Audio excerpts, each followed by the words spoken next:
Hola, ¿cómo están? Buenos días, Dios les bendiga. Apocalipsis capítulo 3, aquí en el versículo 7 dice: escribe al ángel de la iglesia en Filadelfia. Esto dice: el santo, el verdadero, el que tiene la llave de David, el que abre y ninguno cierra, y cierra y ninguno abre.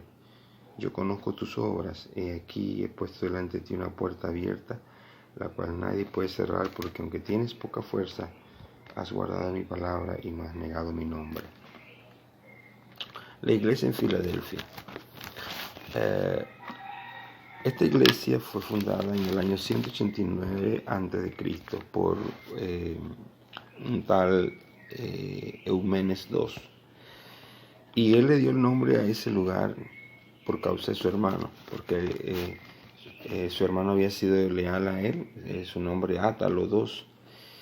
Y esa palabra, Filadelfia, significa el que ama a su hermano. Y entonces él le puso, en honor a su hermano, porque lo amaba por la lealtad de este otro rey, Átalo II, le puso el nombre de Filadelfia. Ahora, esta ciudad era una ciudad que había sufrido un gran terremoto en el año 17 después de Cristo. Fue destruida completamente. Y luego, entonces, un tal Tiberio fue él que la reedificó otra vez y le cambió el nombre y le puso Neo Cesarea. Más tarde, Vespasiano, supongo que estos eran Césares, le puso Flavia, le cambió el nombre. Como 50 años después del nombre de Neo Cesarea le pusieron otro nombre, Flavia. Es decir, que esta ciudad había tenido 3 nombres diferentes. Ahora, el Señor le escribe a la iglesia en Filadelfia y yo quiero resaltar aquí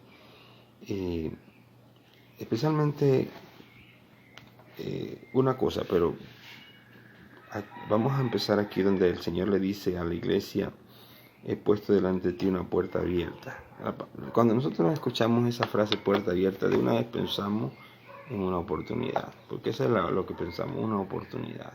El Señor le puso una puerta abierta a la iglesia en Filadelfia y dice: te estoy dando una oportunidad.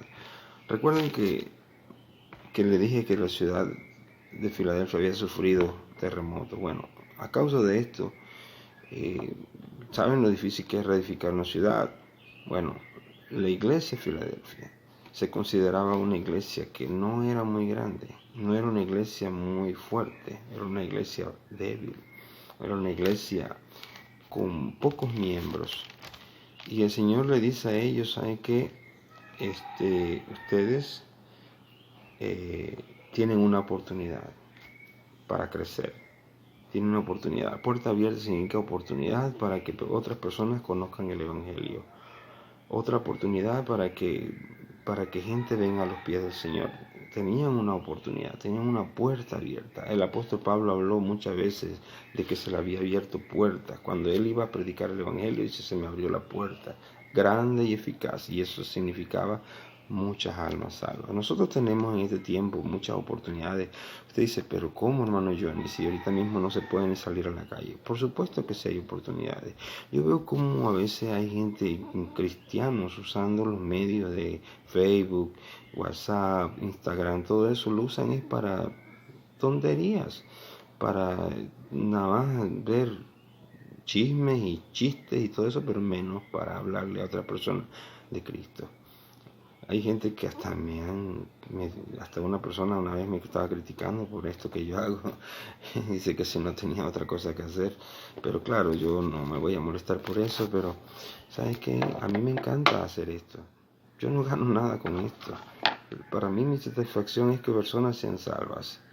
Luego, un joven como a casi 12 de la noche me preguntó, parece que él ve mi estado y me preguntó cómo puede ser salvo. ¿Y saben qué? Lo gané para Cristo. Más tarde, esta misma muchacha que me estaba criticando, un día de repente me preguntó cómo ser salvo y también la gané para Cristo. Es decir, es una puerta que se nos abre con esto del internet, con esto de la cibernética, WhatsApp, Instagram, Twitter. Todo esto podemos ganar personas para Cristo. Ahora, también quiero resaltar que el Señor le dice a ellos, aquí dice: porque aunque tienes poca fuerza, usted ya no sabe qué, Ustedes son débiles. Ustedes son pocos. Ustedes no tienen una gran influencia. Ustedes tienen poca fuerza. No son una iglesia grande, no son una iglesia reconocida internacionalmente, no, ni siquiera nacionalmente. Ustedes tienen poca fuerza. Muchas veces subestimamos la debilidad. Sin embargo, si nos diéramos cuenta que en el tiempo de debilidad es cuando nosotros podemos ser más fuertes. El mismo apóstol Pablo ahí creo que fue en 1 Corintios capítulo 1 o 2 Corintios capítulo 12, una de esas dos, primera o segunda, él habla acerca de cómo él se había fortalecido en la debilidad. Y él mismo decía, porque cuando soy débil, entonces soy fuerte. ¿Ah? Y el mismo Dios le había enseñado eso, porque había orado 3 veces al Señor para que le quitara una enfermedad, y el Señor le dice, bástate mi gracia porque mi poder se perfecciona en la debilidad.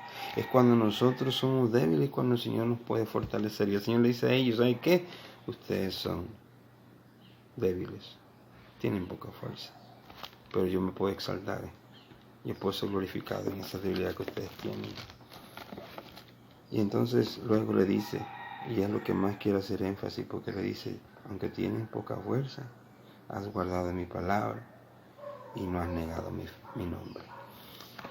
Sí, tienen poca fuerza, pero ustedes han guardado mi palabra y no han negado mi nombre.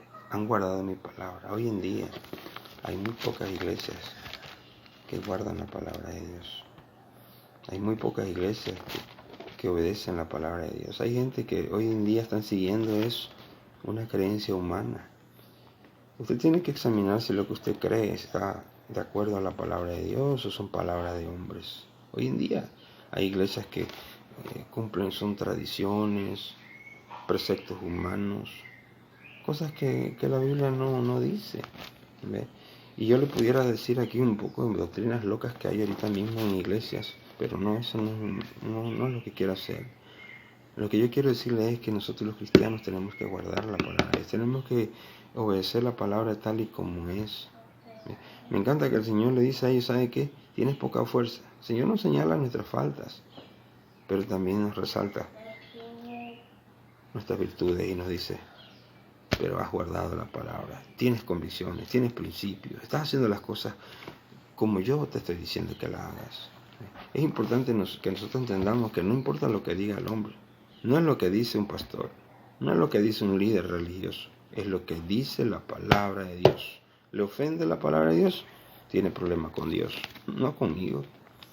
Nosotros no predicamos contra el hombre, predicamos contra el pecado del hombre. El otro día tuve una discusión con un familiar porque hoy en día la gente hace chistes de todo. Se burlan, hacen chistes de sale un homosexual ahí en el internet y todo el mundo se ríe y eso. Son cosas que no deberíamos ni mirar.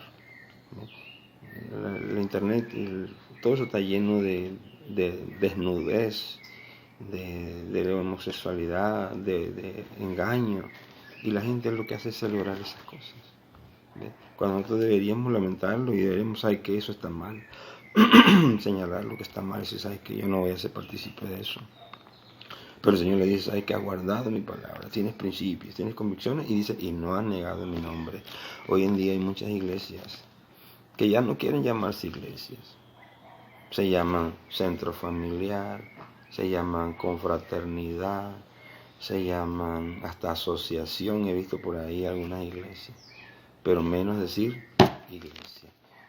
¿Por qué hacen eso? ¿Saben por qué lo hacen? Porque quieren atraer a las personas. Quieren atraer a las personas de una manera que les agrade. ¿Ve? Que la gente llegue a la iglesia. Porque eso no es una iglesia, sino que es una confraternidad. Eso es una asociación. ¿Sabe qué? La Biblia me enseña a mí que las iglesias eran iglesias y eran identificadas como iglesias. Y hay que poner el nombre que sobre todo nombre en alto. Y si sabe que eso es una iglesia cristiana. Y eso es lo que hay que decir. Y hoy en día, hermanos, hay una corriente mundana, liberal, en muchas iglesias, pero que no son iglesias. Tienen otros nombres. Y gracias a Dios que mejor que no digan que son iglesias, porque no parecen iglesias. Pero gracias a Dios porque el Señor puede ver nuestras virtudes también. Él nos dice, ¿sabes qué? Tienes esta falla, eres débil, pero has guardado mi palabra y no has negado mi nombre. Nosotros necesitamos como cristianos obedecer la palabra de Dios, guardar la palabra. No importa lo que está pasando afuera, no importa lo que el mundo quiera hacer, pero nosotros como cristianos, usted y yo, si somos cristianos, tenemos que guardar la palabra de Dios y nunca negar ese nombre que es sobre todo nombre. Más bien levantarlo en alto y decir, ¿sabe qué? Soy cristiano. Y me siento a gusto de saber que puedo decir, soy un verdadero cristiano, porque guardo la palabra de Dios. Esta mañana le invito a que usted empiece a obedecer la palabra de Dios. Busque un lugar donde usted pueda congregarse, donde usted pueda escuchar la palabra de Dios. Claro, ahorita no podemos hacerlo, sabemos, pero va a llegar ese momento. Un lugar donde usted pueda agradar a Dios con su vida, en adoración, en alabanza. Dios los bendiga en esta mañana. Chao.